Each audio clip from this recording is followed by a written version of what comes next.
Good evening. Welcome to Tuesday, January 23rd City Commission meeting. I ask that everyone either silence their cell phone or turn them off. Start off with the Pledge of Allegiance, followed by silent meditation.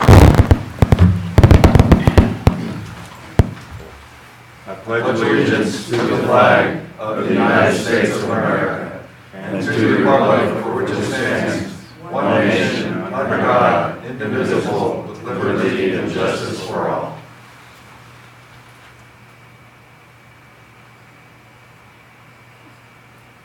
Thank you. First item on the agenda is a presentation to the outgoing mayor. Have a little something for your ego wall. You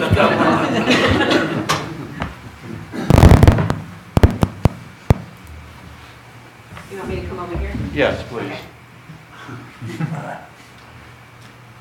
Very nice plaque. Says City of Leavenworth, Kansas, Nancy Bowder, Mayor, January 10th, 2017 through January 9th, 2018, presented by the Leavenworth City Commission on January 23rd, 2018. Congratulations. Thank you, sir.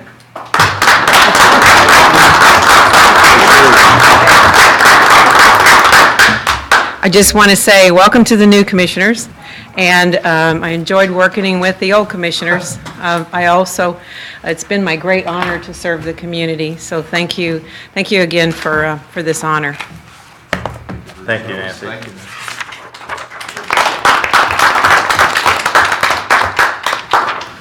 Next item on the business is old business, consideration of minutes from the January 8th and January 9th meetings.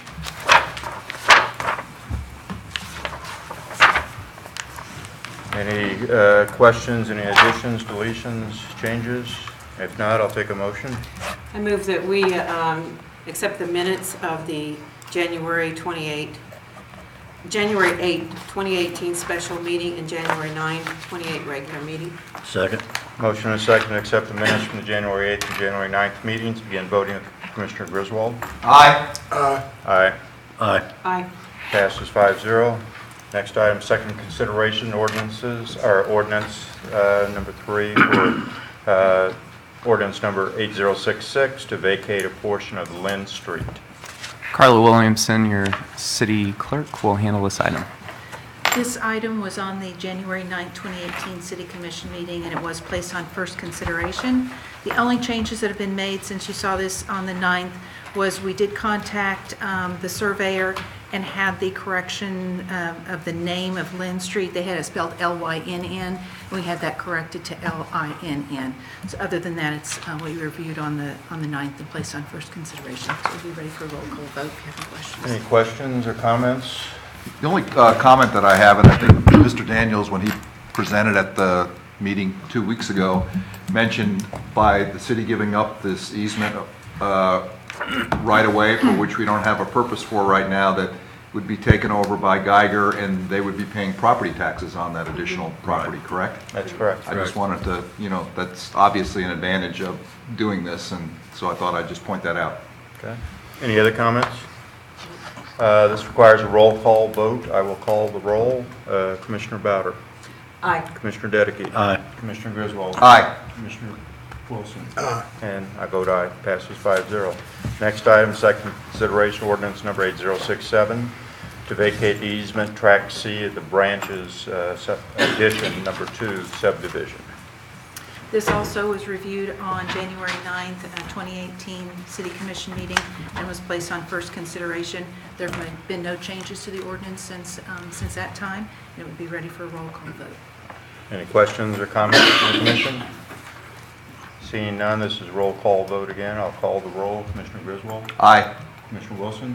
Commissioner Dedeke. Aye. Commissioner Bowder. Aye. And I vote aye. 5-0. Next item is second consideration ordinance number 8068 to remove 225 Delaware from the downtown square redevelopment district. And this one also was reviewed at the January 9, 2018 City Commission meeting and was placed on first consideration. There have been no changes. If you have any questions, otherwise it would be ready for a roll call vote. Any comments, any questions for anyone? Roll call vote again. I'll call the roll. Commissioner Bowder. Aye. Commissioner Dedeky? Aye. Commissioner Wilson? Commissioner Griswold? Aye. And I vote aye, passes 5-0. Thank you. Citizens' participation, this part of the meeting is open for anyone that cares to address the commission, present petitions to the clerk, and these are only for discussions on items that are not on tonight's agenda. Does anyone from the audience care to speak? Yes, sir. Please come up, state your name and address, and You all don't waste any time. This is great. I'm Bruce Simpson, and I'm the coach for the Junior American Legion team here in Leavenworth. And I want to thank you, Mr. Mayor and Commissioners, for allowing me to speak tonight. You're probably wondering who in the world I am. I'm Bruce Simpson, the head coach of Leavenworth Junior American Legion baseball team. I was contacted last fall by a few individuals. They were asking me if I would be interested in coaching a Junior American Legion baseball team. And I said I certainly would. And I went ahead and recruited 2 additional coaches. And we also went through a roster of those individuals that played ball at the Pee Wee League, 11 through 13-year-olds. And I've been coaching down there for several years, and I know that some of those boys down there have the talent to move forward into an upper-level baseball program. And so we got our heads together, and we picked about 13 individuals that we thought that might be interested in moving up out of the Pee Wee League into the American Legion League. And we contacted the parents, and they said yes, they would love to play ball.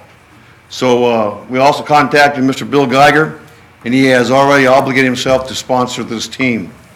Now this team is a team that is really at the age level to where most boys at this age usually leave baseball. 13-year-olds are usually the time that most boys leave the minor league or the youth league and want to go play ball somewhere else. Well, the problem is in Leavenworth, they got 2 choices. They can either go to a paid league, in which they're obligated to play baseball year-round. And the disadvantage about this league is it's a paid league, which the parents got to pay some money up front for their boy to play ball. Not all families can afford that. And also, it's a yearly obligation. And a lot of boys want to play with their other teammates and play with other sports. And so that's not really an option for all the boys that want to continue playing ball. The other option is to go ahead and move up and compete in the Senior American Legion team, which means you're going to be competing against young men and first-year freshmen in college all the way up to age 19. And a 13, 14, 15-year-old baseball player doesn't have the strength, he doesn't have the skills, and so if they do make the team, they usually sit the bench, they get discouraged, and they quit. I think we can do better than that. We need to provide an opportunity. But one of the challenges that we have is currently Leavenworth does not have a regulation-sized baseball field for the American Legion baseball, except for Sports Field 1. And the current regulations, the city has a policy. If in fact, if you want to use Sports Field 1, there's a $25 an hour fee or $50 a game fee to play ball. Well, that causes some other issues because the American Legion is a nonprofit organization. They don't have that kind of fees for another team, so we have some issues. So the purpose I'm here is I'm asking you all to take a look at that policy and see if in fact if we can take a look at it and possibly change it or make it more available for the Junior American Legion and the Senior Legion team. I have discussed this issue with the Parks Department, and they are very receptive, and we've had some good conversations. And I don't want to say they're favorable, but they're willing to see what they can do to maybe participate with us as far as moving forward with this. One of the issues is that right now the city does not consider the American Legion a city-sponsored baseball league. Well, I differ with that, and the reason being is because the boys that are going to be playing are Leavenworth boys, whose parents are naturally taxpayers, and wherever we go, we're going to be representing Leavenworth. And we'll also be wearing the Geiger uniform, and so we are representing the city of Leavenworth, so I think we ought to participate and grab hold of that and support the team. Currently, the Senior American Legion team has to practice at the Lansing High School. That's a facility they've been using in the past, and they've also been using the facility behind West Middle School, where also the high school team practices at. and that's kind of inadequate also for as much baseball that needs to be played. We need a regulation field, and unfortunately, Sports Field 1 currently is the only field that has that type of lengths and dimensions for the team. Professional coaches at this age tells us that to develop a team that we're talking about developing usually takes a ratio of 3 hours to every 1 hour of gameplay. So we're looking at a lot of practice time to develop the skills that these boys will need to be competitive. And we also anticipate that through a lot of hard work, that when the season begins, we're actually playing games, which we anticipate the first game being somewhere around 1st of June. They should already have developed the skills that we need, so hopefully we can scale back the number of practices instead from 3-to-1 ratio, maybe down to 2-to-1. Of course, that depends upon the weather and depends upon the how the young men advance. We've also discussed the possibility that one of the things that we were willing to work with the Parks and Rec Department with is if we can use the field. We anticipate, we'd like to see a policy maybe being developed to where a coach can go sign out the key for Sports Field 1. The coach should be responsible for that key and for the field. And if an agreement can be made, we'd even be willing to rake the infield, cover the pitcher's mound, clean up the dugouts, or whatever we need to do in order to get on that field to play ball. That's the bottom line, is the boys want to play ball, and we're willing to do whatever we can to work with the city to get on the ballpark. The Leavenworth League right now is part of the Northeast Kansas Legion League.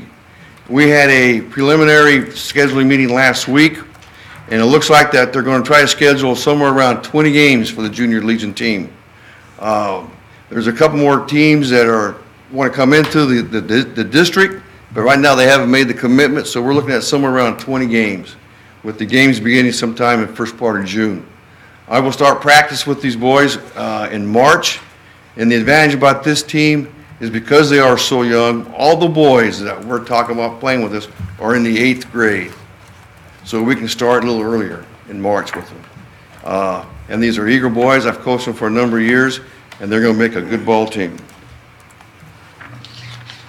So we anticipate using the field all the way from March possibly, all the way until the middle of July to where the tournament team or the tournament time will take place.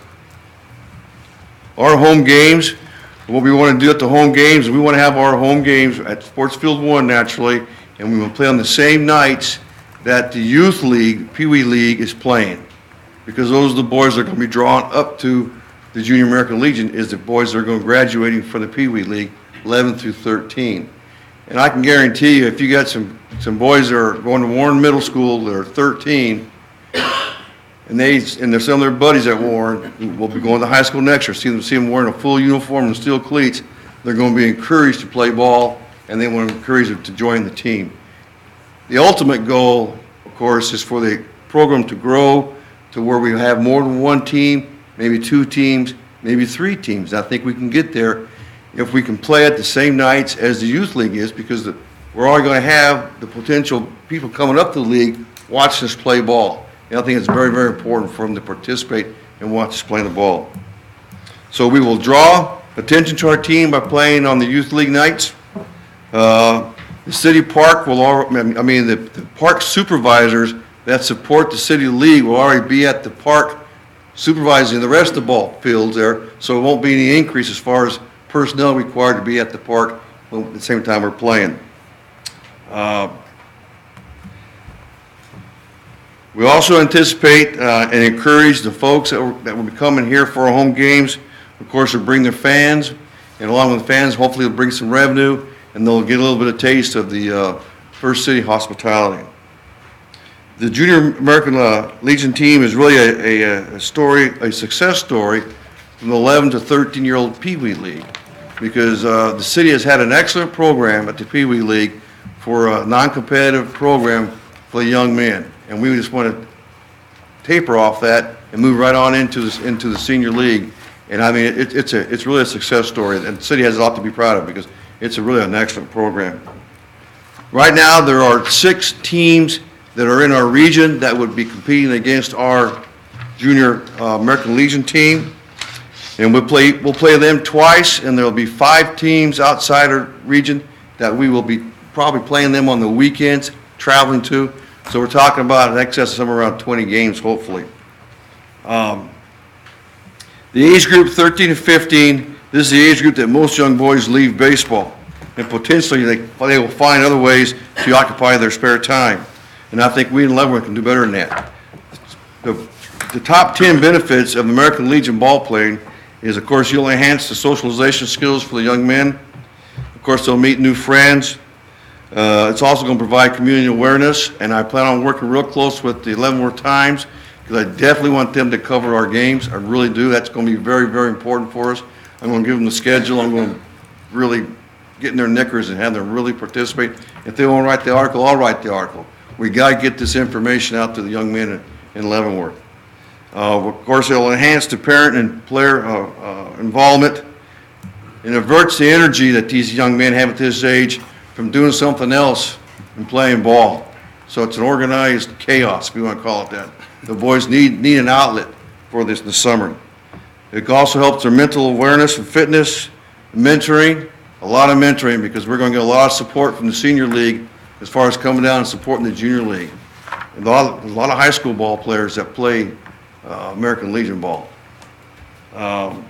It's also has proven that those young men that participate in baseball in the summer usually have a better academic performance, and of course they'll also enhance their discipline and life skills. The Junior American Legion League is really very important because what it does, it gives the young man a chance to move out of the small youth league dimensions. For instance, the pitcher's mound is 55 feet. Well, you go to American Legion, you're at 60 feet 6 inches, same as the big league. So you need some time to mature and get some strength in your muscles to play that kind of ball. Also, the baseline goes from 60 feet to 90 feet, and the fence goes forever. So it gives the boys a chance to really grow physically and mentally as far as how to play ball.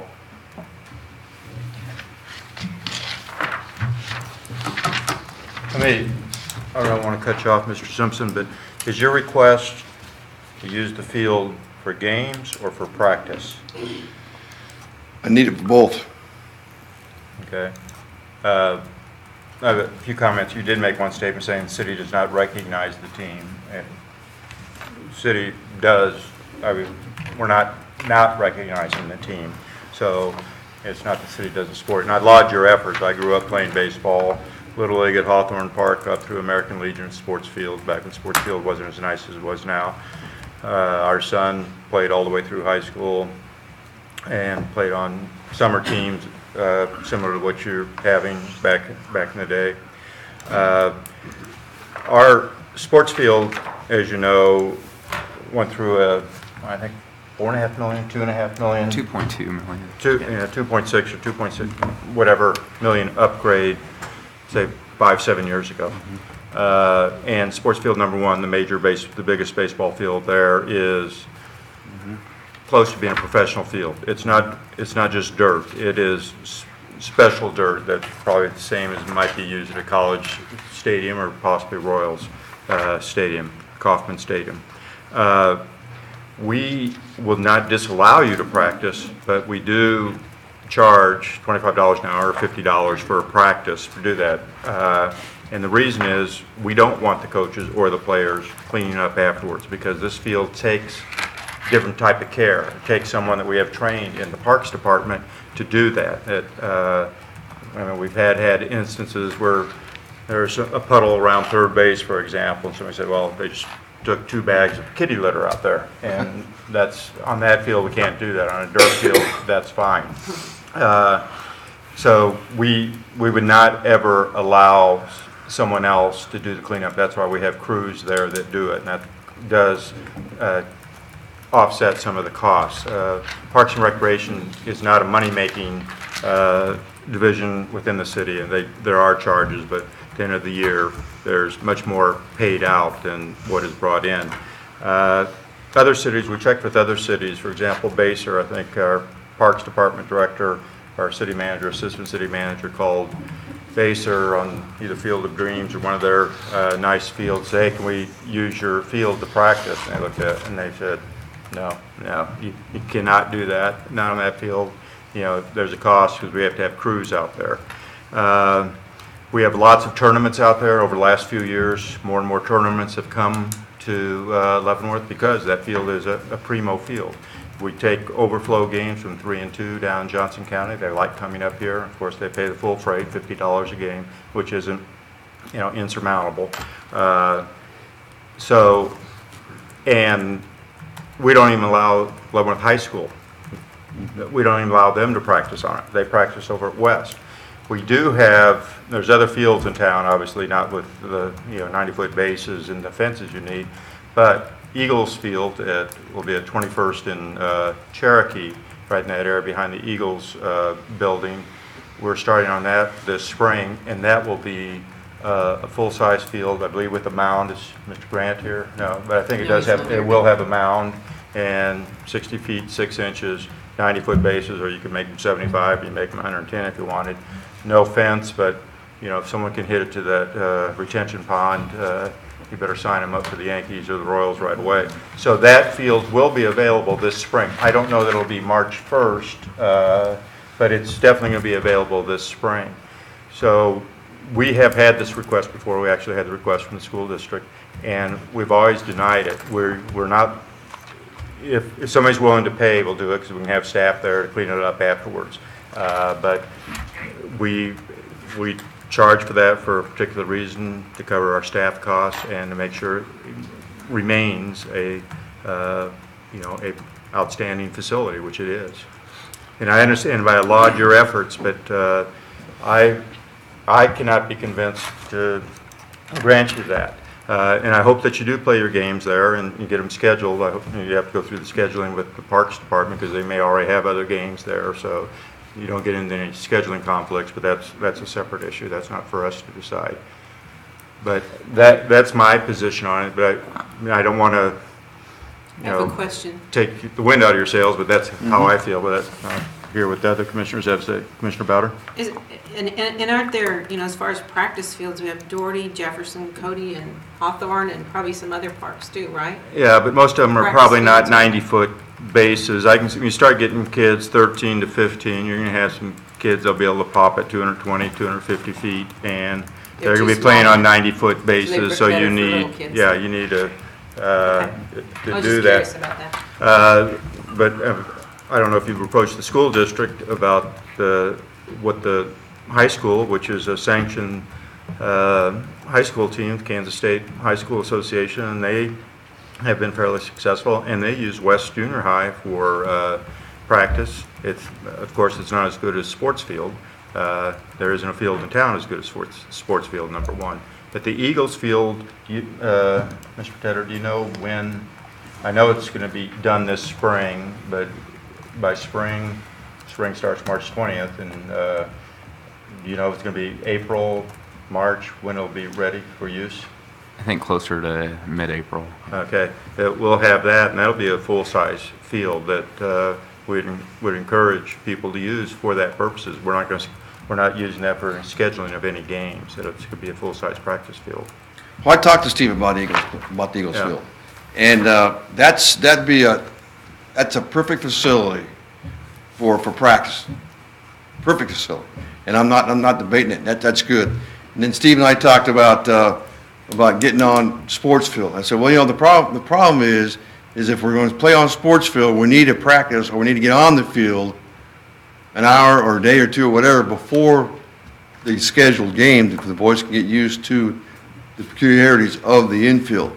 But yes, if Eagles Field is available, that's all we need for practice. That's all we need. We don't need to be in sports field one. Yeah, I don't know that, you mentioned that you're probably going to start practices in early March, say March 1. I don't know that it'll be ready by then. Mr. Grant, who is not here tonight, might be able to give you a better time on that. But I just want you to understand why we have this policy on sports field and why we've held to that policy for the past 5, 6, I don't remember when we had the grand opening of that. It's probably been 6 years or so ago, after we put in we've renovated it completely with millions of dollars. And we hope that you do play your games there. Because, and I know you want to play your games there because it is a very, very nice facility with bleachers, concession stands, the families that be there, just a great field. And we keep it in prime shape at all times. Question. How many home games do you plan on playing? We plan on, the schedule will not be finalized, I've been told. I called the scheduler today, and they don't anticipate the schedule being out in full until the end of this month. So that's all I can tell you. I don't know for sure.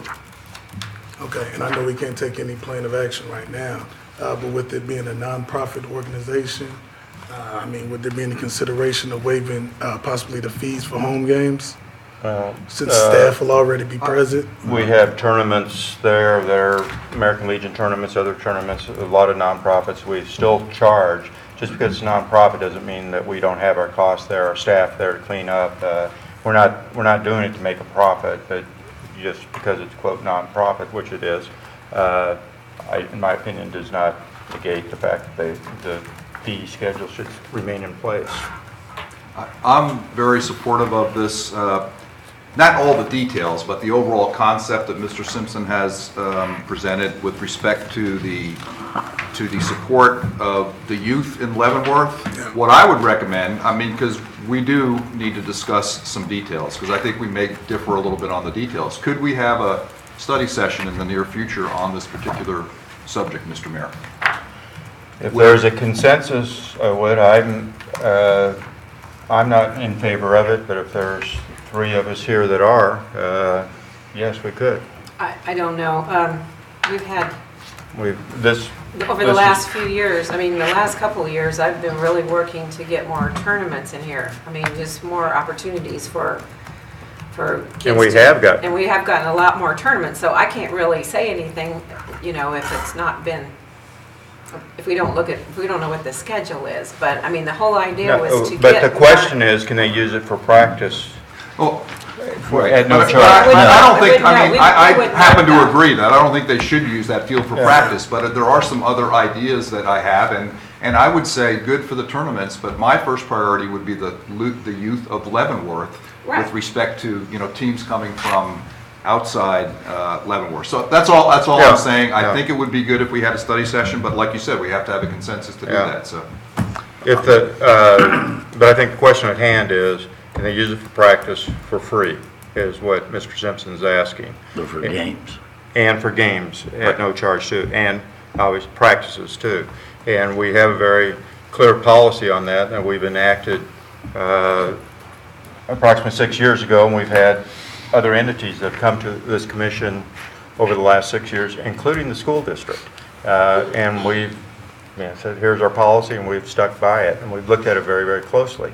If they're willing to pay, we're willing to do it, but we do not want to open up Sports Field 1 to use without our staff there, and that they properly maintain it at all times. Well, if practice is the issue, then that, as far as I'm concerned, it's a non-issue, because I can find some place to practice. Okay. And so, you know, No, practice isn't an issue then. You know, my big thing is we have a facility, a Class A facility that we definitely don't want to tear up, we don't want to destroy, we want to make sure it maintains that Class 1 facility. I just want my boys to be able to play on it when they have a home game right here in Leavenworth. And no one will deny you that, but the charge of $50 per game, and it's $25 an hour or $50 a game. As we all know, a baseball game is going to be 3 hours by the time you get there till it's over. If you go into extra innings for 3.5 hours, I mean, it's going to be $50. They're not going to say, oh, you're here 3.5 hours, so you owe us $90. They're not going to do that. But we do that. We have outside tournaments that come in. Some of them are American Legion, you know, districts tournaments or other organizations, and quite a few have really started coming over the last couple of years, and we've held to that $50 a game. And many nonprofits or, you know, civic organizations that sponsor them, so we do it. And it's quite frankly the policy of almost all the facilities in the Kansas City area that we know of. Baser Field of Dreams 3 and 2 in Johnson County, you know, the other community, Primo Fields in Johnson County, Leavenworth County areas, and Wyandotte County also. So I don't think that we're doing something that is out of the ordinary. I think we set this policy in after conferring with various counties in the area how it's done on their primary field. So it's, and I don't think $50 for a game is, you know, insurmountable number or unfair. If you have games, I'll go on record right here. I'll sponsor one of your games. I'll pay the $50 for one of your games out of my pocket. But I will not be in favor of the city waiving that price. Well, if we waived it, then we'd have to waive it for everybody. Yeah. We can't just waive it for one organization. And your organization is an outstanding organization. I laud what you're doing for the youth of Leavenworth. You know, I think it's very important. Baseball in the summer for a bunch of kids is the best thing going. I don't want to take anything away from that. Are you the only competitive team in Leavenworth? Competitive is, yes. No, there's other American Legion teams. There's one other American Legion team. There's there's a Senior American Legion and the Junior American Legion team in town. But we're all affiliated with the same Legion team. Right. So How does the Senior American Legion team come up with the money for the field sports? I don't know. I'm not sure how Do they they do do that. fundraisers or things like that? I don't Do we have know. any idea? I don't know. American Legion, that's one of their national, you know, not fundraisers, but national campaigns. American Legion baseball's everywhere in the country. American Legion's a big sponsor of baseball. American Legion does not pay that $50 fee though. I'm sorry? The National Legion does not pay that $50 fee. No, I know, but local American Legions, I mean, you go to any small town, they've got American Legion baseball, and, you know, that's you know, the charity or the projects that they support. One of the things that I heard is that, and this may not be true, but 10, 15, 20 years ago, were there more American Legion teams in Leavenworth, you know, before we even had sports, the sports field, were there like 6 or 7 American Legion teams like 15, 20 years ago?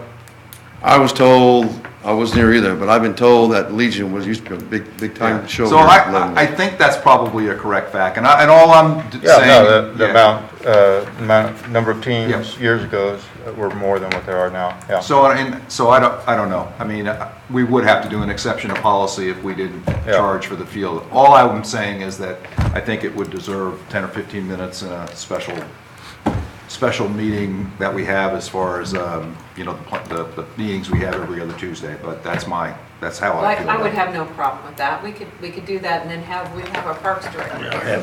Yeah. That would be nice to have him answer, you know, your questions. Right. So I'd be okay with And that. I may have the final schedule for you too by then. That'd be good if you could, Mr. Simpson. Yes. I'll go. And we can look at all of what we do with those parks. Yeah. Because we need to Yeah, support update it. anyway. Okay, we have a consensus that we will put this on a study session. I'll ask that go February 20th approximately. 6 is already loaded. As early as February 20th, or depending on scheduling, it might have to go after that. But Steve, you're not yeah. worried about practicing anyway, so. Steve may have an answer as far as when the practice field is going to be ready to go. Yeah, well, too. he would, if he was here, he would probably be able to answer that right now. And let's say it's ready March 31st, I'll guarantee you 10 of your practices will be rained out in April. That's just the way it And most works. of those practices are probably indoors, just conditioning type practices. Just Yeah. getting the boys together again. And, you know, we can, maybe we can, we'll see on the study, but there might be something there where we might be able to swing a deal, so, okay. Okay. Thank But if you bring it, a game here, I'll pay the rental of one of your games. It'll be a double header. I'll do it. I'll jump for it. I'll throw $100 into it if that's what it takes. Thank you very much. Okay, thank you, Mr. Simpson. Any other citizens care to speak? If not, we'll move on to general items. Number 6, consider the request for a waiver of transient merchant license for the military memorabilia show at the Riverfront Community Center on February 17th. Carla Williamson, our city clerk, is going to handle this item. An application was received in the office of the city clerk for the February 17, 2018 Military Collector Show at the Riverfront Community Center. The Collector Show has been at various locations in Leavenworth for the past 21 years and at Riverfront Community Center for the past 11 years. The show will be held from 9 a.m. to 4 p.m. The show typically has 40 to 50 vendors from around the local area and as far away as Omaha and St. Louis. Admission is by donation and vendors do sell their items. All vendors do have a Kansas sales, retail sales number, or the event coordinator does provide the vendors with tax forms to complete and return to the Kansas Department of Revenue. The City Code of Ordinance does require that if a transient merchant is to be located on city property, to include the community center, that the governing body may grant a waiver for this. So that's why this is in front of you this evening, is to grant a waiver for that. The transient merchant license is $50 per day. And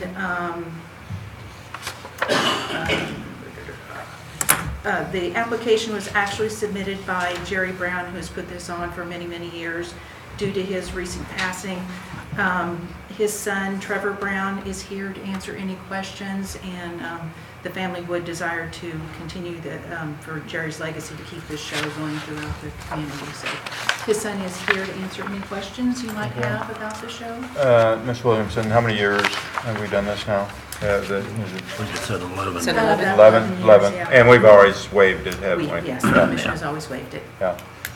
And all the sellers there, all the peddlers or merchants do fill, they're given the packet for retail sales tax, as with any event at the... That's correct. for example, like the MMA event, he was given the packet by Kansas Department of Revenue, and they do the following up on the paying of sales tax for whatever the sales were. Yeah, the city clerk's office and or the community center, we work hand in hand with the Department of Revenue. We have packets, and we email the information to the local revenue officers for the area whenever there's any event. We collect the sales tax number and provide it to them. If they don't have one, then they work with the Kansas Department of Revenue for a temporary, and then the Department of Revenue is responsible for taking care to make sure that they get the proper taxes. But we, the city, we do not chase the sales tax. That's the We Department don't. of Revenue. We- That's Yes, we Department of Revenue. Yeah. provide that information to the Department of Revenue Right. on any and all events. And that's their job to chase that. Yes. Any questions or comments from the commission? I just have a question of Mr. Brown. Mr. Brown, was your... Please come up here, dad- Mr. He Brown. needs to come up to front. Okay. Yeah.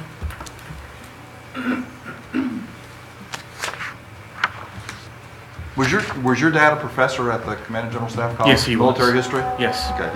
Okay, he taught me and took me on a couple of staff rides, so I thought I recognized his name. Please accept my condolences on his passing. Thank you very And much. I'm supportive of this, Mr. Mayor, so that's all. Okay, hang on, Mr. Brown, but I don't think that you're going to have to worry about speaking to, well, I don't know that. We'll see. I'm ready for a motion. Mr. Mayor, I move that we grant a request for the transit merchant license. Second.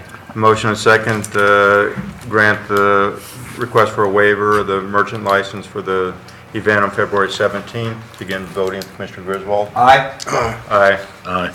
Aye. Passes 5-0. Thank you very Mr. much. Brown. Thank you. Next item is consider approval of cereal malt beverage license for Main Street.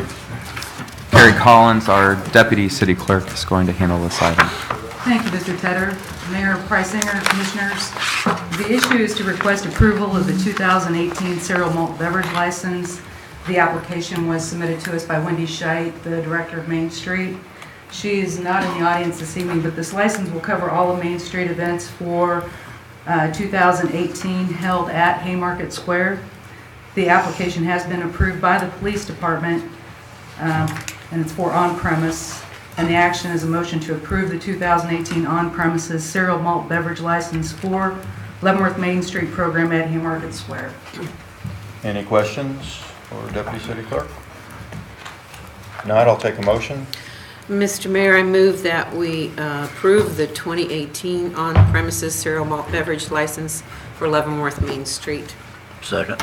Motion and second to approve the cereal malt licenses for Main Street or Haymarket Square. Begin voting. Commissioner Bowder?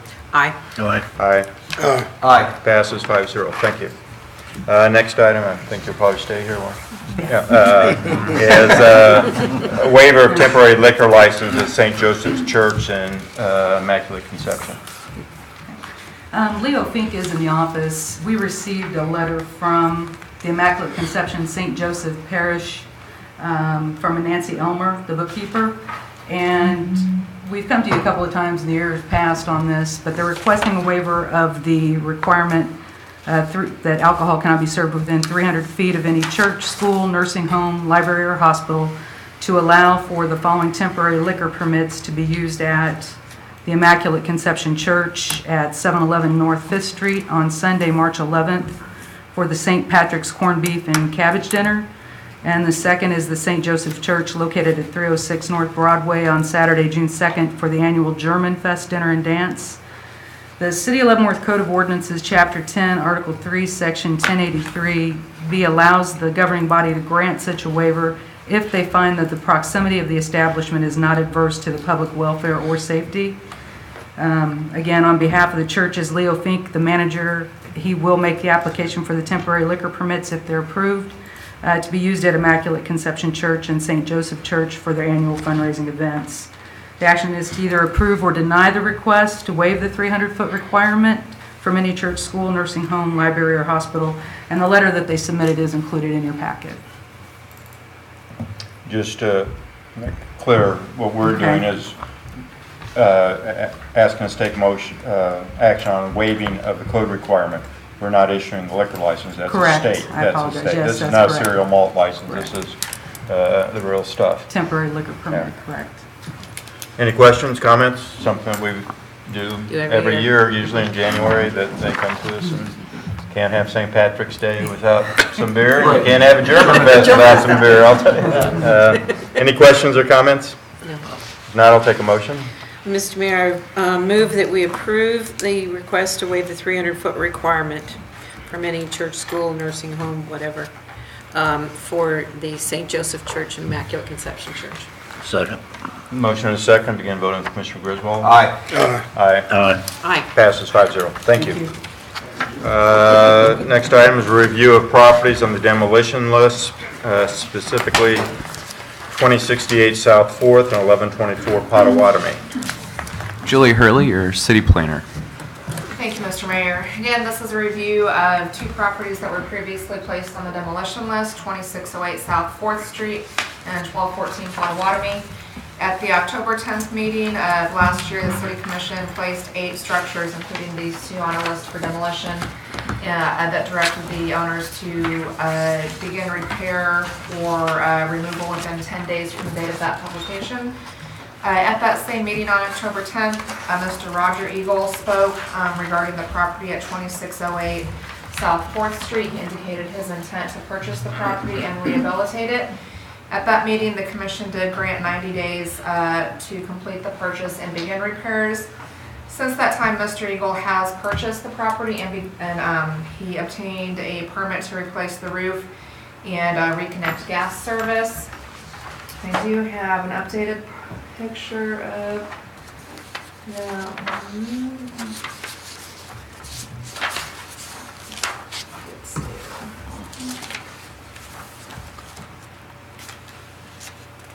Okay, so this is the property as of today. The roof has been mostly replaced. He's still working on it. This is just a picture from the other side. You can see that he's working. The main portion of the roof has been completely replaced, and he's working on the roof on the front portion of it. We have another picture. That's the other. There it is. This is how it looked previously. You can see that the roof was in pretty bad shape, so he has made quite a bit of progress on that. The second property is 1214 Potawatomi. At the regular city commission meeting on November 14th, Ms. Amanda Reed spoke for her husband, who is the owner of the property. indicated their intent to find a purchaser for that, or find a buyer for that property and sell it to be rehabilitated. At the commission meeting or the commission granted her until January 23rd tonight to get a buyer for the property and to have a signed remediation agreement in place. At the last regular meeting on January 9th, Ms. Reed spoke again. She does have a buyer for the property. The buyer did come in and sign the remediation agreement to make all the necessary repairs, and I believe that they have completed the transaction for the buyer to purchase that property. So they are here tonight as well. And this is the property in question. The buyer is here with Ms. Reed, who was the previous owner of it. She can speak to her plans for it, but I don't believe they've started too much significant work on it, as they're waiting to see what the commission would decide before they start putting any significant money into it. So both Mr. Eagle for 2608 South 4th Street and Ms. Reed for the property on Potawatomi are both here. They can answer questions for you as tonight. What, on 2608 South 4th, it's, did we grant them another 90 days back in November? Yep, 90 days. You gave 90 days on October 10th, so that gave them until January, so that's why we're back at this time looking at it. Is the house habitable yet? It's getting pretty close. With some good weather, I'll be maybe in the next month, have it buttoned up. Just got the weather permitting. One thing I asked if it's removed from the list, because as long as it's on the list, my insurance canceled me. So it has to be removed from the codes list to be insured. Are you going to replace the roof on the front part of the house? Yes, yes. What other major? That side's actually done now. Okay. What other major things are you going to do over the next? I'm going to do vinyl siding and new guttering. And just pretty much once I get the outside done, I'll start on the inside. You're doing the labor yourself? Yes. I will say that is typically an issue with transferring ownership with title companies and insurance companies. If a property is on a city demolition list, they're not always willing to transfer ownership and title of a property. It also, I'm not saying this for you, sir, or that you would do this, but we have had properties in the past that people have signed remediation agreements and did some of the repairs, take them off the demo list, and then nothing happens, and then we go through the process, the 4 to 6 month process again to take them down. Sure. And not saying that you would do that, but that's the protection that the city has until... 89% repaired on what you're asking. Ms. Hurley, if this was being inspected right now, would it be on the demo list? Not being in the middle of repairs, no. With a new roof on it, and once he gets the new siding underway, no, it would not be placed on a demolition list. I mean, obviously you've done quite, you put some sweat in there and sweat equity as well as some cash into it. Any comments from the commissioners? Oh, I drive by there, it looks better. Yeah, it does look better. I drove by this afternoon.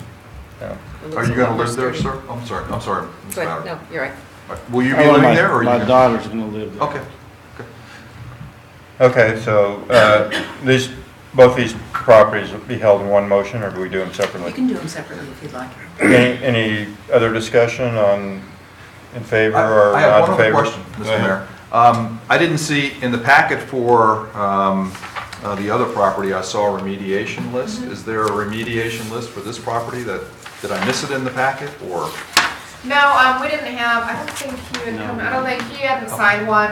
Okay.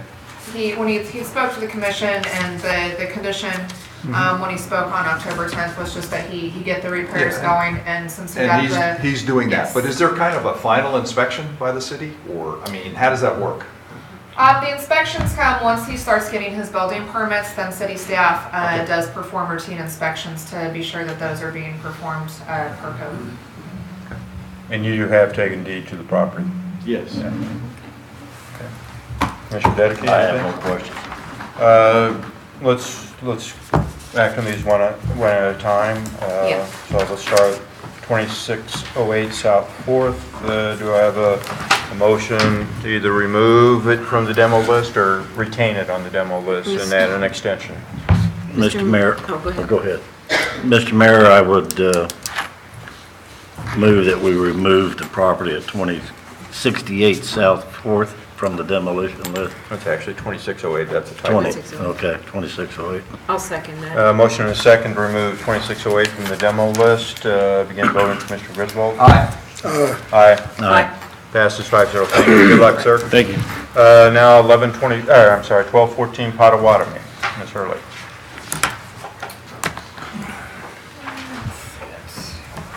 Here again, this property, Ms. Reed is here. She spoke previously on behalf of her husband. They have found a purchaser for the property, and they could update you on their plans for it and kind of where they're at with that. One quick question. Sure. Has the deed been transferred? Yes, sir. Yes, the deed's been transferred and with the county? Yes, Okay. yes, and we checked with the county, and the new owner did come in after the packet went out, but she did come in on Friday afternoon and sign the remediation agreement, so we've got that in our file in the office. Okay. Any comments or questions from the commission? I think she showed good faith by the purchase of it. If she's So buying it, I would I assume think she's she's all gonna in. fix it. I think she's not just. My husband does this for a living. Yeah. He owns his own construction company. Okay. So, it's a project. I mean, we've started, basically, we've got to get the whole inside done. We plan on having it completely gutted by this weekend. I have, the alleyway is not big enough I've talked to dumpster rentals. It's not big enough for the size dumpster that we need. So I can't technically have a dumpster delivered. But we do have it set up to where we have somebody who has a one-ton dump truck. that are going to be accessible for us this weekend. I've already got a crew lined up. We plan on at least getting the inside completely gutted. I want to check a little bit more of the wiring before I have the electric turned back on because I don't want to blow the house up. That's a good plan. This would be pointless. Yeah, then, I mean, we've just wasted my time and your time. Okay.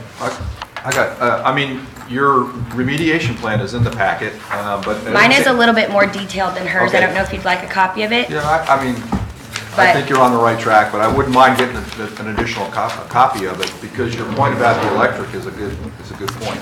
Yeah, well, the city, I went down and I talked to the city, and they said that they had to cut it because of it being on the demo list. That's what they told me down there. That's right. But there is,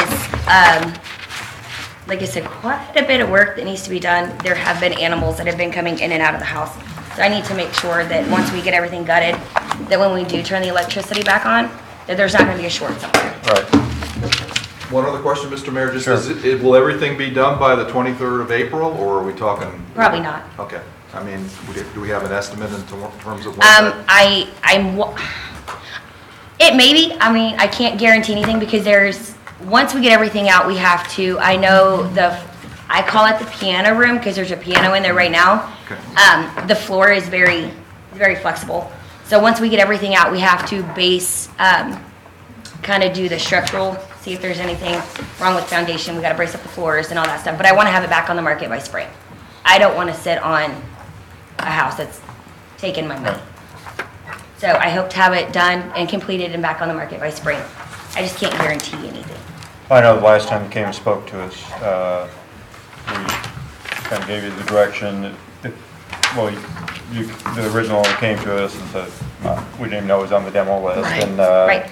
I'm going to try to sell it. And we said, if you can find a buyer for it and someone buys it, we'd be willing to have it removed from the demo list. And I think that has occurred. And I'm in favor of removing this. I don't know about Mr. Dedeke, any comments? No comments. Okay. I'll be happy to make the motion. Okay. We'll entertain a motion. Mr. Mayor, I would request that we remove 1214 Potawatomi Street from the demolition list. Second. Motion and second to remove 1214 Potawatomi from the demo list. Begin voting with Commissioner Bowder. Aye. Aye. Aye. Aye. Aye. Thank you very much and good luck. Did you want this? Like, so, you don't mind? Why don't you give it to the clerk? Give it- Yeah. Clerk, and she can give Yeah. make copies for all of us, that's all good. of us. Good luck. Thank you. And I will just say for the benefit of the new commissioners, when we put together our remediation agreements, we're technically only allowed per state statute to look at the exterior of the building. Yeah. So Yeah. we can't put things on there that would technically, make I it didn't know. habitable, such as like structures and utilities, that type of thing. So we're just looking at the shell, but. Building the buyers are inspectors gonna take look care at of the the other inside. things. Yeah. And I want to just say something about the demo list. We put 10, 12, 20 houses, whatever it might be per year on the demo list. Purpose of that is to either remove blight from the neighborhoods on abandoned houses that are just complete blights and cancers on the city and in the neighborhood, or force people to take some action to bring these things up to standard. We have two cases right here where putting something on the demo list, bringing two houses up to standard, back on the tax rolls, not that they weren't on the tax rolls, but, improving the neighborhood. Yeah, but if that doesn't happen, we do need to demo them. So our purpose isn't to, when we put them on the demo list, we want the bulldozers to run, but if they don't work, if they don't clean them up, that's what we're going to do. Okay. But here are two great examples of why we have this program. Question, Mr. Mayor. Yes, What sir. happened to the property whenever a house usually gets bulldozed? If you bulldoze it, say it costs us $5,000 to bulldoze it, a tax lien goes onto that property, and whenever that property is sold, when they have to clear it, that's part of the tax lien. And we put liens on it. Whoever buys it or whoever sells it, at some point, we'll get our money. Maybe not always, because sometimes it's a 24-foot frontage. And both these, I don't know about the one on 4th, I know the one on Potawatomi. If we would have demoed it, no one could build on it because it's only a 24-foot frontage. And we don't allow that in the city anymore. The older part of town, 24-foot frontage. So you couldn't tear that down and build a new house. But they can take an existing house and repair it, which they're doing, which is very good. Well, the original list was like 10 houses, and these two came forward, and they're going to be able to make the repairs. Yeah, there may have been one or two other ones that we removed from the demo list, the people There were a couple that the owners voluntarily took down before the list even got to you all. There was, I think, a couple more that you had taken off. Our demo contract was just out this past week, taking the ones down that stayed on the list. Okay, that's We what only had 3 out of that original list that came down at this point. We've that's got, what I I wanted think, to know. one more that has a little bit further out deadline that the commission had granted, but yeah, they're always given a chance to bring it up if the owner But you chooses to do did so. bulldoze 3. Yes. Okay. Next item is Resolution B2186, to set the public hearing for the dangerous structure damage by fire at 850 Sherman Avenue at the V of Sherman and Sherman and Cherokee, right there by Lawrence Avenue as you go west on Cherokee. Mike McDonald, your Director of Public Works. Thank you, sir. Mr. Mayor, Commission, this is a procedural issue to set a public hearing. This is related to a fire damaged structure at 850 Sherman that state law allows the city to collect parts of the insurance proceeds for houses that are damaged from fire, windstorm, earthquake, what have you. If the structure is damaged over 75% of the insured value, then the city automatically receives a check for 15% of the insurance proceeds. The city is allowed to retain that check to facilitate repairs or removal of the damaged structure. In order for the city to have control over that money, it is necessary to have a public hearing associated with the property that was damaged. And the structure was damaged on November 5th, 2017, and it is the intent of this resolution to set a public hearing for March 13 of 2018. Discussions with the property owner indicate that they are inclined to demolish the structure, and should they, with their own resources, and should they do so, then the city will return the proceeds that we receive back to them. And just for clarification for the two new commissioners, if the property owner does demolish, and let's say it's $100,000, right now, our insurance company says it's $100,000. We have a check, we have $15,000 that we hold in escrow, or I don't know if escrow is the proper term, but we hold. We will not give that $15,000 back to that owner until it is demolished. You don't say, well, I'm going to do that, I need the $15,000 to rent the bulldozer. We don't do that. I need $15,000 to put on new roof. We hold it to do that, but any bank, and they say, you know, sometimes the argument will be, well, I can't get the money. The bank knows, where the lending institution knows that we have it, and they know that we act in good faith, and we will give it back. But a couple times, possibly in the past, we've given it back early, and they didn't follow through, and then we have to pay to demolish it. If So, there's been substantial work done, then Yeah. we'll give it back early. Yeah. It's been a good tool. It was originally fire damage only. The state legislature changed it to pretty much all hazards. yeah, but it has to be major. If you have a small fire in your kitchen, we're not going to keep your insurance proceeds, but if more than 75% of the value of the house is. Was this house, I'm thinking it was been unoccupied for quite a long time. I believe that's correct. Yeah, a couple of years at least. Yeah, I mean, it was, I think it would have been on the next round of the demo list, but that's not what we're here for right now. We have a resolution to put this on, would you say March 13th, Mr. McDonald? Yes, sir. I move that we adopt Resolution B 2186 to set March 13, 2018 as a date for the public hearing regarding the unsafe structure at 850 Sherman Avenue. Second. Motion is second, begin voting with Commissioner Bowder. Aye. Aye. Aye. Aye. Passes 5-0, thank you. Next item is consider bids for the police SWAT vehicle. We have Chief Kitchens here. Mr. Mayor and Commission, the Police Department is before the governing body this evening asking for approval to purchase one SWAT vehicle from LDV Custom Specialty Vehicles in the amount of $126,063. The Leavenworth Police Department operates a 15-person part-time special weapons and tactics team known as SWAT. Our overarching mission is the saving of lives. Some of the very specific incidents that we deal with include, but are not limited to, high-risk drug seizures, hostage situations, barricaded gunmen, some dignitary protection. Additionally, the SWAT team is part of a 100-person regional tactical team known as the Kansas City Metropolitan Disaster Tactical Response Team. We participate with SWAT teams from the Kansas City, Missouri, and Independence, Missouri Police Department, as well as Kansas agencies, including KCK, Lenexa, Shawnee, Olathe, and Overland Park.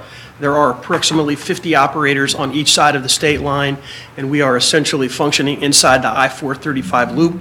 The primary mission of that group is to train and prepare for response to any type of terrorist activity that might include chemical, radiological, biological, or WMD events.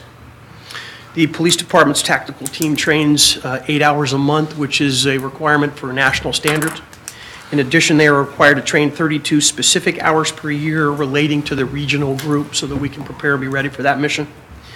On average, here in our community, the police department SWAT team is activated about 5 times a year for any of those events I mentioned earlier. The most recent was a domestic violence incident involving hostages, which was, we're grateful that that was resolved peacefully. I anticipate that that number is going to go up. If you might recall, in the budgetary process, you gave us a couple of new drug investigators, and so we're going to put those guys to work some drug cases, and that would ultimately and hopefully result in our tactical team visiting some of our local drug dealers and capturing their attention. That's going to make our numbers go up in the terms of times we're busy. The existing SWAT vehicle that you see here was purchased in 2000, it's 18 years ago, using drug forfeiture funds.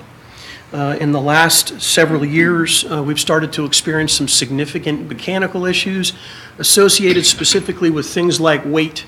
So imagine a scenario, I have 15 operators, both men and women, that weigh somewhere between about 125 to 225 pounds. You add 75 pounds of equipment to them individually, as well as a vast array of assets and equipment that we have to take with us in a fairly short amount of time. This vehicle is simply no longer reliable and useful in that mission.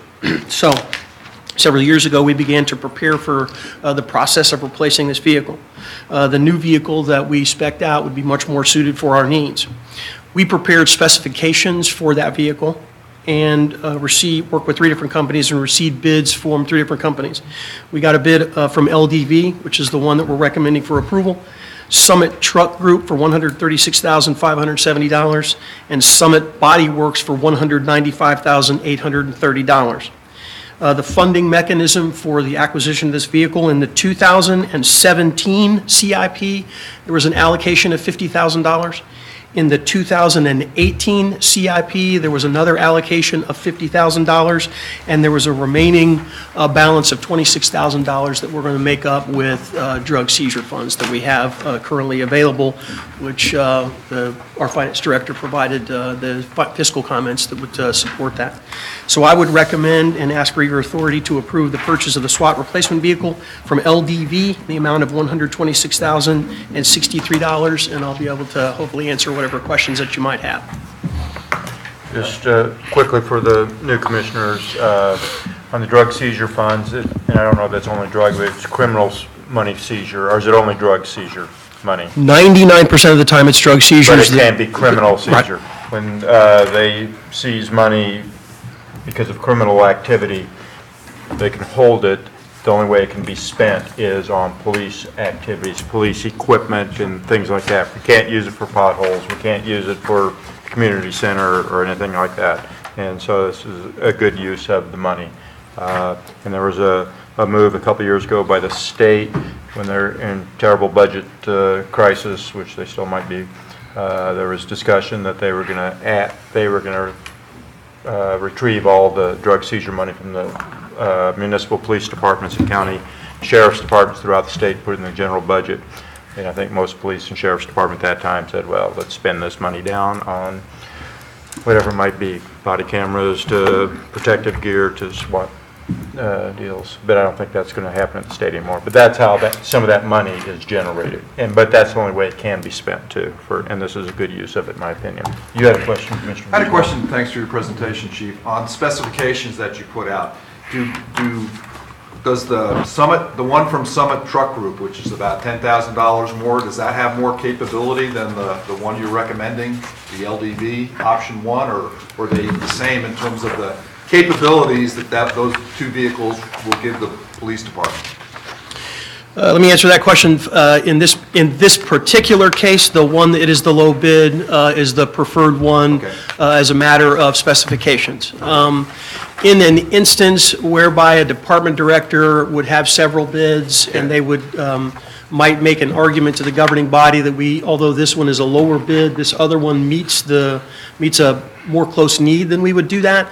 It would be incumbent upon the department director to make that request as part of it. But again, as this particular process unfolded, it does happen to be the one that we have a preference for, and it's the low bid. I just have one other question. In terms of, there's equipment that has to go inside. Will there be additional purchases of new equipment, either communications equipment or other equipment that you'll need later on this year to put into this new vehicle? No, sir. This comes ready to go to work. The equipment that we have that we will be using, we already possess, okay, and would deploy that as necessary. That's all I have. Any other questions or comments? Yeah, Chief, did you have a picture of this new model? No, sir. I have a sketch of it. It's a custom-made vehicle, and so they will be making it once the allocation is authorized. So I can show you a sketch of it, but it'd be hard to kind of see from what it is.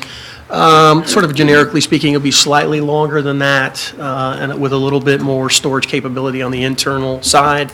So basically, it's going to be a box truck? It won't quite look like that. We've been being teased by the Leavenworth Times that we're buying a FedEx truck, so think about that. Painted black with SWAT on it. How about that?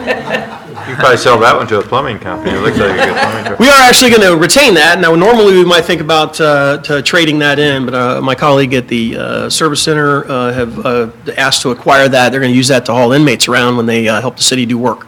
Okay. So we're going to retain that. Okay. I do have another question. Yes, sir. So this is a specifically designed vehicle to meet your specifications as the police chief.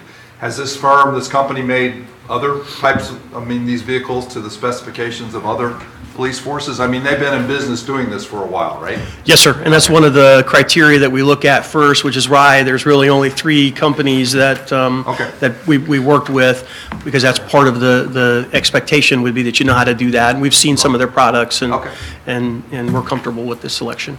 If we do approve this, Chief, when will you take delivery? About 120 days, probably. Okay. Okay. Any other questions? Now I'll take a motion. I move that we approve the purchase of the SWAT replacement vehicle from LDV in the amount of $126,063.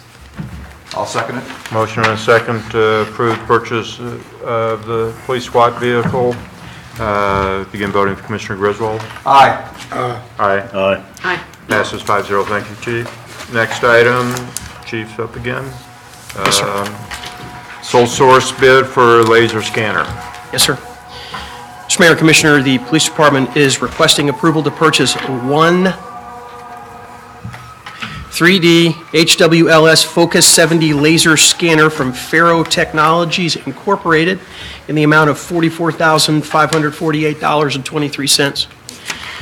On a routine basis, members of the Leavenworth Police Department conduct criminal investigations that involve significant crime scenes as well as serious injury and fatality traffic accident scenes.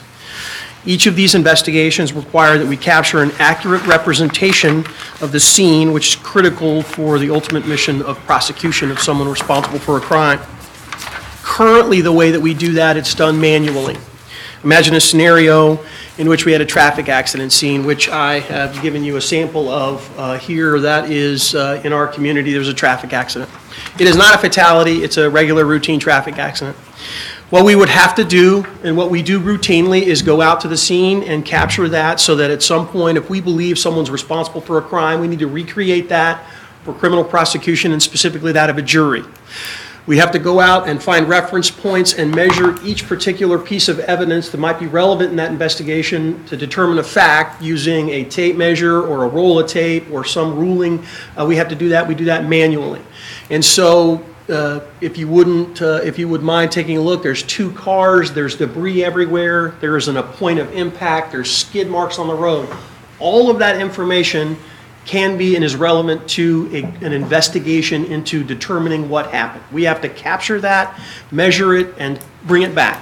Now, when I started, we used this. This is a traffic template. Right? Technology's come a little farther away, where you go and draw it on a piece of paper. I brought that for demonstration purposes. Technology's evolved a little bit, where now what we do is we write it all down at the crime scene or the traffic investigation, go back to the station, and enter it manually into a easy street draw program is what it's called, a very basic sketch, and it recreates that. So that's where we've come from the template now to that. The next evolution in technology is a crime scene laser scanner. So what we would do in a circumstance like this, either a traffic accident or a crime scene, we would take this piece of technology, we would set it up, and through the use of laser and measurements, it would capture all that data for in a very, very short period of time. In addition to the laser technology available, we're in the process of acquiring a drone. So we would put the laser technology up, we'd launch the drone, fly it over. It would take all of that information and create a much, much different, much more accurate representation of what happened. It does have the capability of 3-dimensional, and we would save that for the very serious things. Imagine a scenario inside of a house that's a crime scene where a very serious crime has taken place. There are shell casings or blood splatter or all of these different things that we're trying to collect and use as evidence as what happened, and then make that presentation to the court, and then give that information to the jury so they can make an accurate finding. This piece of technology is sort of the next step from where we are now to moving forward. Why I'm asking for this particular one, the compatibility with the drone that we're acquiring. There's some other users in the metropolitan area that have this very same kind of technology, and so they get together and share information. It would act as a backup. If theirs malfunction, they could use ours, and if ours malfunction, they could use theirs. And so that's why we're focusing on this particular piece of technology. The City Commission authorized a $45,000 allocation in the 2018 CIP for this. Again, it outlines in the policy report the specific reason why we're asking for a sole source. So I'd ask you to approve the sole source purchase of one 3D HWLS Focus laser scanner from Faro Technologies Incorporated, again in the amount of $44,548.23. I'll do my best to answer questions. Questions? Chief, after tonight's allocation on the tactical vehicle, what is left in the drug fund? $13,000. You saw the amount, I think it was somewhere in the $80,000 range. We have one other allocation that we have encumbered. And so, once that's done, the allocation for the SWAT truck, we're at about $13,000. Need to get to work. Would you be opposed to donating that towards the cost of this? Opposed is not the right way to describe that, sir. Concerned might be a better way to describe that. In the event that Kansas legislatures in all their wisdom in the taxes decide that they want it. Right. The $13,000. We have nothing, but. Some portion of the $13,000 is set aside for the allocation of the drone. Okay. Let me share with you about the update on that particular issue that might be concerning. Today, for all day until about 4:30 today, I was in Topeka. The Kansas Association of Chiefs of Police, the Kansas Sheriff's Association, and the Kansas Peace Officers Association have a joint legislative conference where we visit and talk about, and then tonight they're all meeting with the representatives, but I came back for the meeting. The update on that today by our representative at the legislation has said that the state legislatures have gotten off of the idea of taking that money away, and they are concentrating on the process of the drug seizure and cleaning that up. All said and done, everybody got in a room and started talking about it. It wasn't so much the money, it isn't so much the money now, it's the process. There's a philosophical question and debate going on about whether or not that's fair. Should the law enforcement profession be taking a person's financial means from them that is part of a criminal enterprise? There's a lot of discussion and debate about that philosophically at the state. So they are talking about that. They want law enforcement to clean that process up and do a better job of explaining to everybody why it's being done. And they are not at all talking about taking that money and giving it to the AG's office like they were recommending a year or two ago and then doing a grant program. They're not talking about that anymore. They're focused almost entirely on the process and changing the process and making that better. And so that was today. We talked for an hour about that particular process. So I don't trust them. What's your drone going to run? That's the great debate. It's not so much the drone, it's what goes on it. The cameras and FLIR and night vision stuff gets really, really expensive. And so I'm having an internal debate with myself whether or not we should buy one expensive one or we should buy a couple of them that are not as expensive. So when we get better at operating them, we'll be more comfortable. So I'm sure one's going to get damaged or crashed when we learn how to get better at it. So that's what I'm deciding. I'm going to guess less than $10,000 when it's all said and done. Guess. Okay. Thank you. Yes, sir. I've got just very briefly again, you're going sole source on this particular piece of equipment. Just very briefly, your justification for that? Yes, sir. It's a very specific piece of technology. There's not a lot of them that make it. There are users in the Kansas City metropolitan area that have this one that we can use as a learning tool. We all get together. There's a user group. They get together, share information about how it works, and it would operate as a backup in the event ours breaks. That, we can call one, and then vice versa. So that's essentially that, and the specialization. It's a really special piece of technology. And this is an upgrade. You'll be able to process crime scenes more efficiently with this piece of equipment, correct? Significantly faster. So how long do you think it'll take to do the return on investment to reduce? I know it depends on the type of crime scene, but are we talking a year or? Do you have any idea?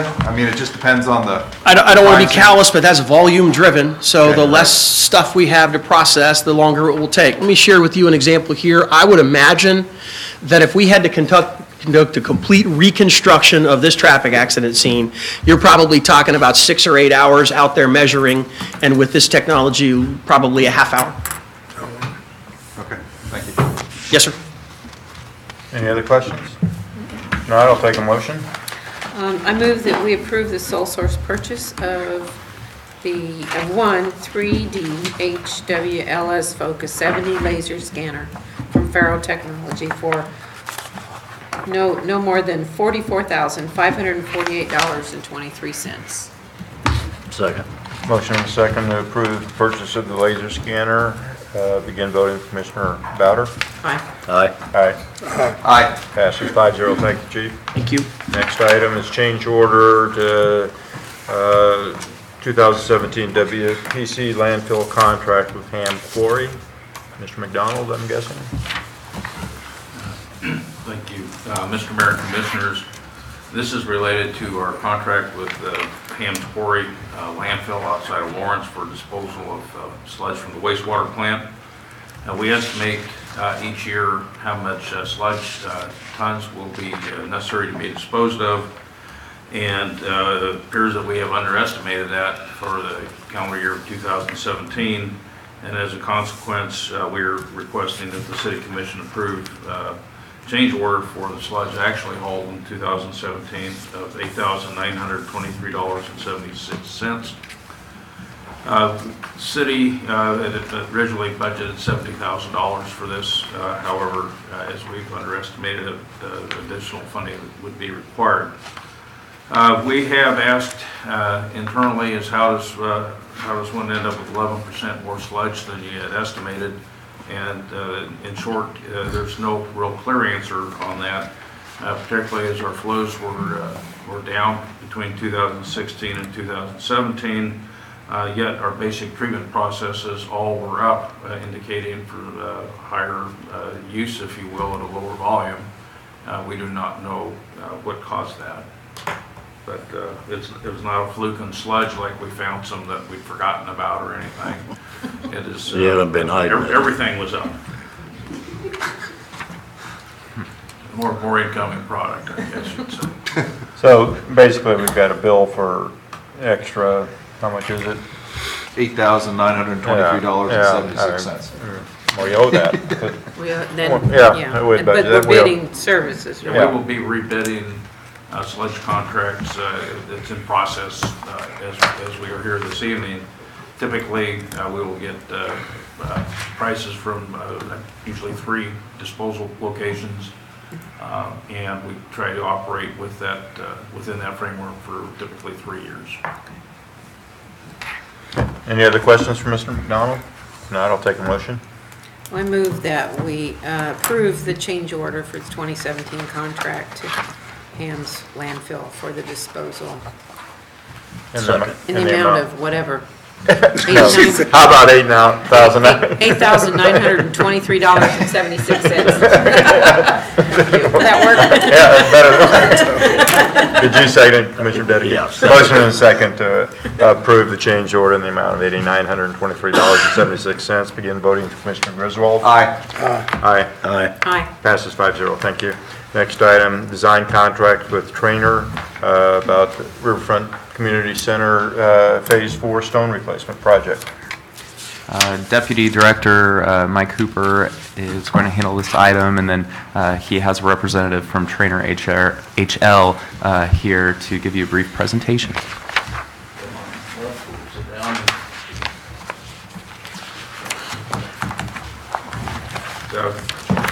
Would normally talk somewhat about this, but Mike Cooper has been putting all of this together for the last several weeks and months, and we're proud to move forward with that. Mike, you want to summarize what we're up to? Yeah. Mayor and Commissioners, as most of you or all of you are aware, back in 2008 we initiated the project of replacing the stone on the Riverfront Community Center. The initial design on that was for 4 phases. With that project, we did phase 1, 2, and 3, along with we did alternates 1, 2, and 3 along with the base bid on that project. total cost on that phase of the project was about 1.3 million, I believe. If my memory serves me right. I don't have that in front of me exactly. We have since that project was completed, early last year, we applied for a grant with Mark. We received a grant for $500,000 on that. So we asked the City Commission to approve additional funds in the 2019 and 2020 CIP for additional construction on this phase 4 of the project. We're now at the point where we're in 2018. We need to design the project so it can be bid later this fall to allow the contractor to start working on the stone, get that acquired, get it worked on like we did last year, so construction could start in early 2019. We do have Julia here with Trainer to answer any questions. She has a short presentation to kind of go over some of the things that will be done on the project as well as what was done in the past. Right. So, this is... What is your name again, ma'am? Julia Manglitz. Thank you. I'm Julia Manglitz. I was the project manager for the prior project. I will be your project manager for this. Our name did change. We went through a merger and we've grown, not shrunk. So we're not Trainer Architects, we're Trainer HL now. That's been in the last year and a half. Just a quick history for those who aren't familiar with Union Depot. It was, Riverfront Community Center was built as the Union Depot, not Union Pacific, but Union. It was a consortium of railroads who used the depot when it was built in 1886 to 1888. And it did serve as the depot for Leavenworth as well as for the fort until the fort built their own depot. This is kind of its heyday when it was new.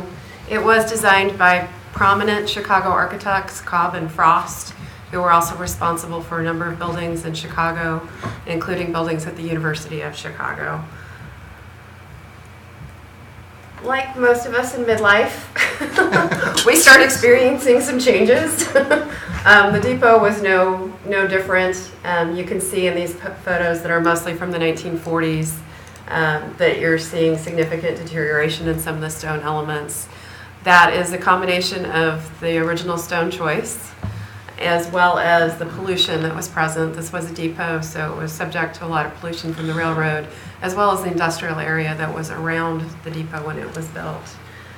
And just neglect. You can see all the awnings are gone and nobody's bothering to fix anything.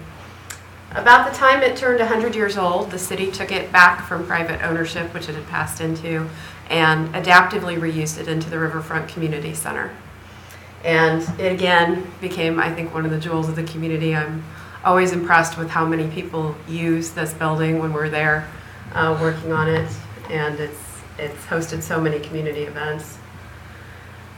In 2011, we were hired to perform an assessment and design repairs.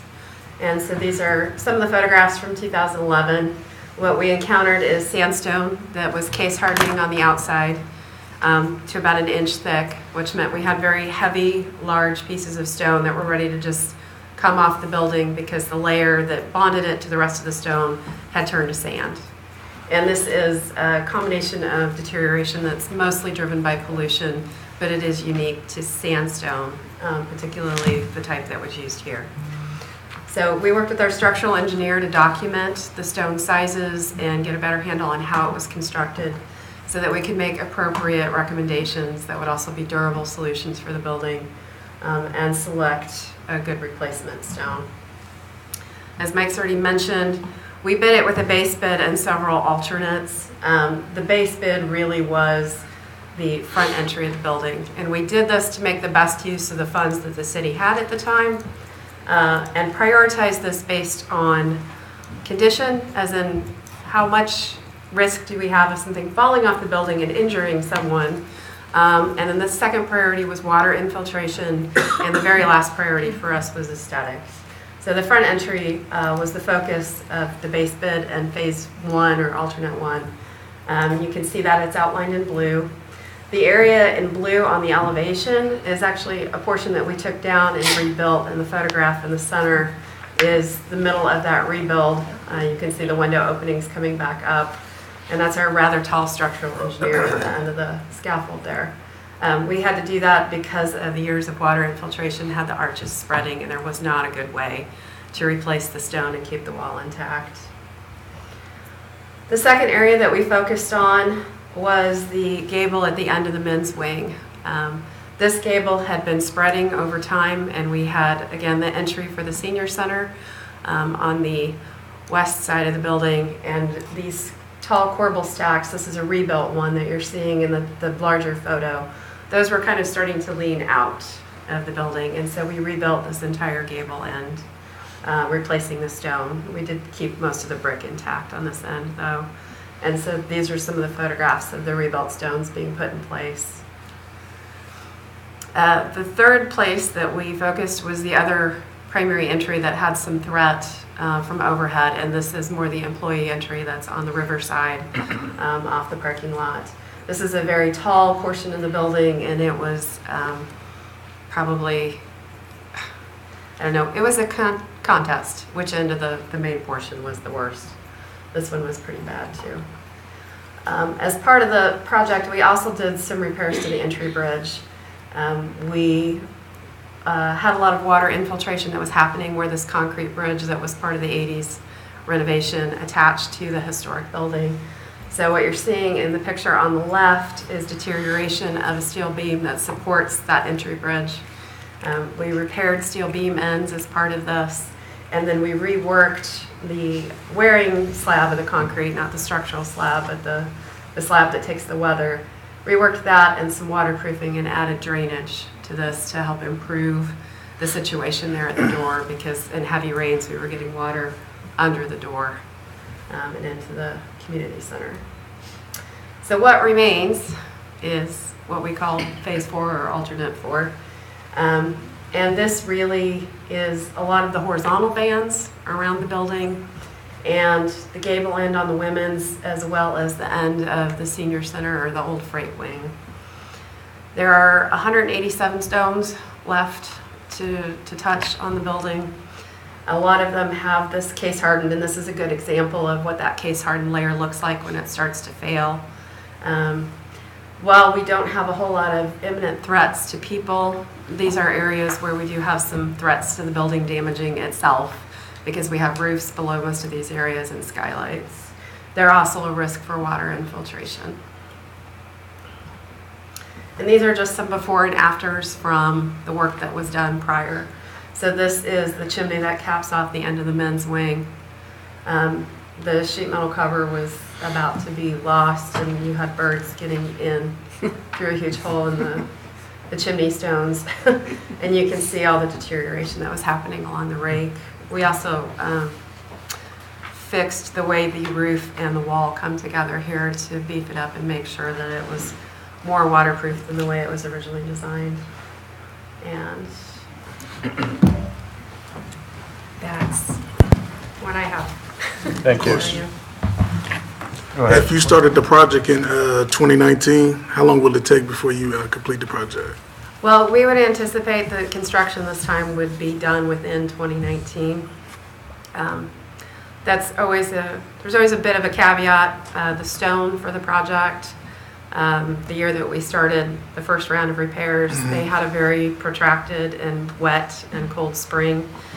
They don't quarry in that kind of weather, partly because the quarry is inaccessible, but partly because you don't really get good stone when you're quarrying it in freezing weather. So provided the weather cooperates in Ohio and everything goes smoothly with the contractor, we anticipate construction would be less than a year. Because this is on the National Historic Register, we can't change the look on the outside. And so the stone that we get, we can only get it from one quarry in southeastern Ohio, I believe it is. Yes. So it's not like we can go to Home Depot and say, we're going to make this. They cut it out of there and bring it on a train or something into here. I've got a question. Sure. So you're the design architect? Yes. You help the city with the selection of the contractor that actually does the work, or how's that work? Well, what we did last time and what we would recommend this time as well is to pre-qualify contractors and make sure that we're getting bidders who have done work similar to this, have people who understand what needs to be done, and do what we can in that way get responsible bids. Since it is a low bid situation, we try to make sure that you're getting the best We had folks you several can. bidders last time, I don't remember how I many, think we 3 or had- 4. I think we had 4. Mr. McDonald, we were pretty happy with the quality of the work that was done by the contractor or contractors that did the previous phases. The architect's work was excellent. Yeah. And we ended up with a very, very good product from our contractor, but there were some moments before it was done that we wondered a little bit. Have we learned though what we're going to do differently I mean, is it just a matter of The main issue was the contractor. That contractor's no longer in this kind of business, so we will. Because of his job. And he was pre-qualified. Yeah, but I would, and. Well, I just think. to answer your question, Yeah, right. because there is one thing that I would change about the pre-qualification. The contractor that we got had people who had come from another firm, and they were starting up this division new within that company. The people that came with them were very qualified, but the company I think they wound up with was not supportive really of this burgeoning division.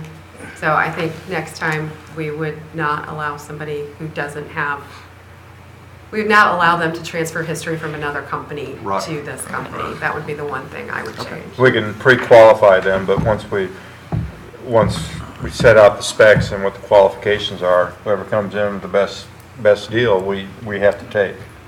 But, I mean, we did learn a lesson with respect to so, good. Every I mean, project. that's the main thing. Yeah. By having a good team on the city side, we were able to ensure we got the product at the end that we were expecting.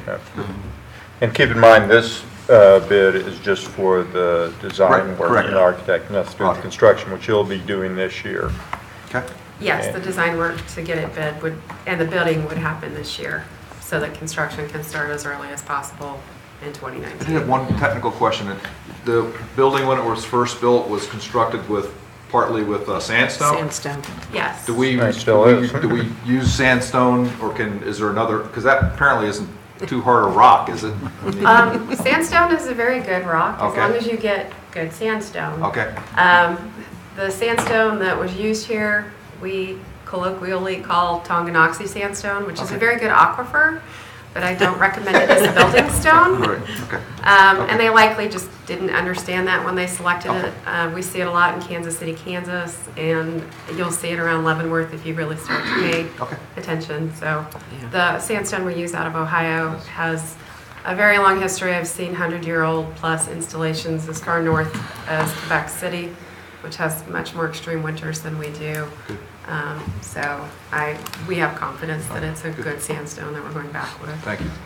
And your estimate right now is about 1.1 million, 1.125 million in construction, of which 80% KDOT, or 75% KDOT, 25? No. Is it the other way? No, it's 500,000 through Mark, which is essentially KDOT Right. pass-through Mark, and the rest is city funded. There's a tax credit. And we get about $250,000 tax credit, historical tax yes, credits. once the Just- project's complete. Just for the new commissioners, obviously, the city does not pay any tax. So we get these tax credits, think of them as coupons or something, say, hey, these are worth $250,000, take it off your taxes. Obviously, we don't pay tax, but we sell those on the open market, and we usually sell them for 91, 92 cents on the dollar, do we not? And that's how municipalities, county governments, state governments, when they get historical tax credits, that's how it works, because, coupons don't do us any good, so you sell them on the open market, and somebody will buy them up. Yeah, so about 750,000 would be essentially tax credits or the mark grant, and the rest would be city funded. So. Okay, any other questions? Mr. Hooper, anything else? Not, I'll take a motion. I move we approve the agreement for design engineering services with Trainer HL for the Riverfront Community Center Phase 4 stone replacement project, not to exceed $66,300. Second. Motion and second to approve the design contract as presented. Begin voting with Commissioner Griswold. Aye. Aye. Aye. Aye. Passes 5-0. Thank you very much. Next item, first consideration charter ordinance on the stormwater program. Carla Williamson is going to handle this item. I do want to make note that this charter ordinance does not set any rates or determine how that project will be administered. It's just chartering out of the state's requirement and will allow the city to implement in the future the stormwater program. Okay, so this is to consider placing on first consideration a charter ordinance that would exempt the city from KSA 12-3101 to create a stormwater management program for the city of Leavenworth. The city commission has discussed the stormwater program at various study sessions and meetings and public meetings over the past year. And at the January 16th, 2018 meeting, there was a discussion and a consensus by the City Commission to process with the adoption of a charter ordinance to create the stormwater program for the city. This would just be a first step. As Mr. Tedder said, it doesn't set any rates, it doesn't do anything, it just lets us charter out of that statute. And the reason that many cities decide to charter out of that statute is, first of all, the statute is non-conforming, which means it doesn't apply the ordinance equally to all cities. So that automatically allows a city to do that. In this case, in 12-3105, it specifically states that a city of the first class can do something that other cities can't. So that's the non-uniformity that allows us to do that. And then the second reason that most cities charter out of it is there's a provision in there in the statute that says that you work with the Kansas Department of Health and Environment to issue a resolution to work on these stormwater programs. And it's been determined that the KDHE doesn't have the authority to issue resolutions, so it's kind of one of those things where you're supposed to do something but you can't do something. So that's one of the other reasons that most all cities charter out of it. Again, this doesn't set any rates, it just allows us to administer the program and charter out of that, but isn't as restrictive. But I mean, we still could have a stormwater program if for some reason this did not go through. So it really doesn't prevent us from having a stormwater program, it just makes it a little bit easier for us to administer that.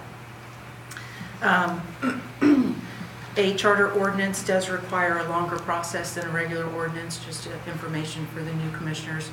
Anytime we are going to charter out of something that's a state statute, it requires a charter ordinance. There's a first consideration, and then it's approved by the city commission, and then there's a 60-day waiting period.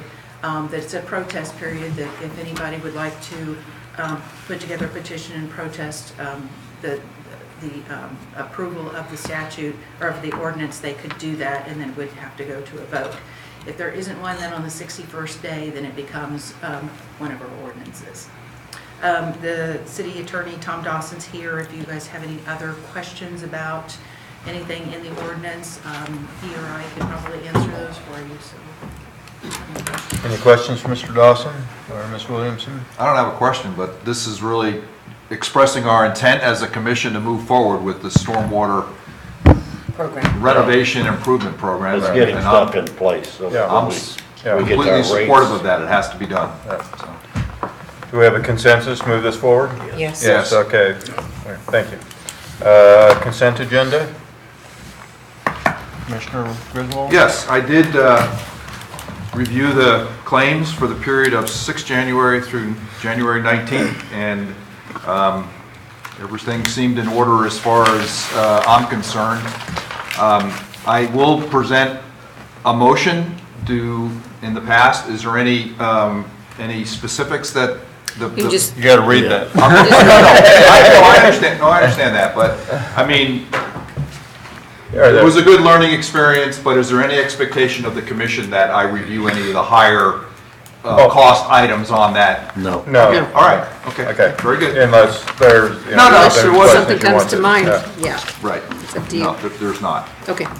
So I make a motion that we approve the claims for January 6, 2018 through January 19, 2018 in the amount of $1,258,959.08. Net amount for pay number 2 effective January 19, 2018 in the amount of $322,656.38, including police and fire pension of $11,572.36. Second. Motion and second to approve the consent agenda as presented. Begin voting. Commissioner Griswold? Aye. Aye. Aye. Passes 5-0. Items, any items for discussion among commissioners? Commissioner Griswold, anything? No, not at this. Commissioner Wilson? Something that I did want to address to the public. Please. I did speak with Mr. Todd Thompson, our county attorney, last week. I inquired about the shooting that took place involving our police officer last year, which resulted in the death of Mr. Garcia. Mr. Todd Thompson stated that the case is still under investigation. I know there's been a lot of people in the community that's been asking questions about the case. So currently, right now, it's still under investigation. Thank you. Commissioner Bowder? No, I don't have anything tonight. Commissioner Dedeky? No, I don't.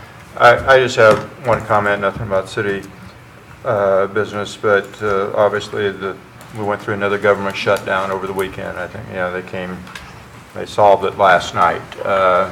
And to me, it's very, very sad. Both sides, in my opinion, just play to their base. I can remember the one in 2013, how long were we shut down? Was it 17 days, 13 days? But I mean, it had a major impact on this community because we have so much federal money. And I don't care if you're Republican, Democrat, Libertarian, or Vegetarian. I would ask you to contact your representatives and say, quit playing political games with your base. Start caring about the United States of America. I believe that none of our representation, or a vast majority of it, no longer cares about the United States of America. They care about their base party, who's supporting them, and how they can stay in office. And this is a travesty. This was a shorter one, but we had one in 2013, and it had a drastic effect on this community. Restaurants, businesses, everybody. And here we go again. Now we're kicking the can down the road to February 6th, and everybody plays games with it. We need people that care about the United States of America, and unfortunately, we don't have them in Washington, in my opinion. We need term limits. And we need term limits. But the only people that can decide on term limits are those people, and they won't do it because they don't care about the United States of America, in my opinion. So, We can. I need an adjourn. Any question on how I feel on this? I'd ask you what you did. I don't want to. Okay, Mr. Tedder. Mr. Mayor, I just have one quick item related to the sports field discussion earlier this evening. I reviewed the agenda plan for February 20th, and it is full of 5 lengthy items right now. Let's move to first one in March. March 6th, Yeah, agreeable? I'll have to do Okay, that. we'll Do review the park rental fee Yeah. schedule. Yeah. Okay, great. We'll just review what the policy is. Sure, Yeah. yep. Mr. Dawson, anything? Nothing. Ms. Williamson? Nothing. If not, I'll take a motion to adjourn. So move. Second. All in favor, say aye. Aye. Opposed? We're adjourned.